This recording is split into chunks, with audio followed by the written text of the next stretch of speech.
how can development professionals counter violent extremism? What are some ways that they can do that based on the things that you're thinking about at Chemonics? I think it's a very sticky issue right now, trying to learn and understand the ways in which development assistance can be used to counter violent extremism. I think it's something we're very actively trying to learn as it's a newer field. There are a few different ways of looking at it, and the way that I look at it and that we tend to describe it within Chemonics is within the realm of push factors and pull factors.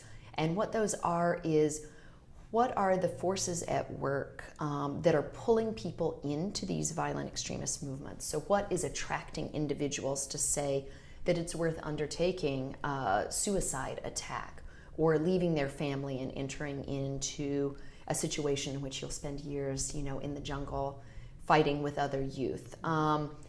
And we're also looking at what are the push factors. So what's going wrong in the environment that surrounds these individuals that is pushing them towards this being the most logical choice for them that they're making.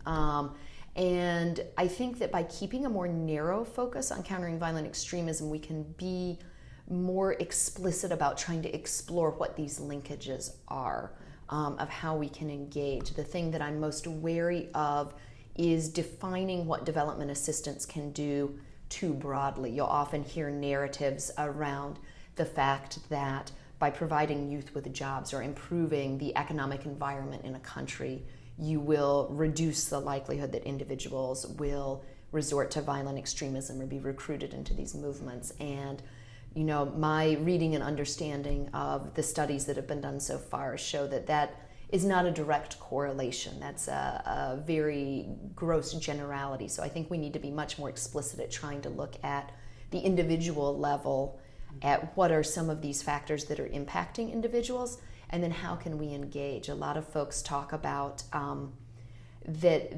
moving for youth, moving into an extremist movement can often be something that is very exciting. It's cool. It lets them play the role of the hero or the savior. And so how do you begin to counter some of those narratives and provide other alternatives for youth to see a positive role for themselves engaging through the legitimate governance systems of a country, or other ways in which they could non-violently voice or engage to have their opinions heard on matters. And I think dealing with these things is a very complex matter, but it's one we really need to explore and be very analytical about what we can impact and what development assistance doesn't have the proper tools or capabilities to change.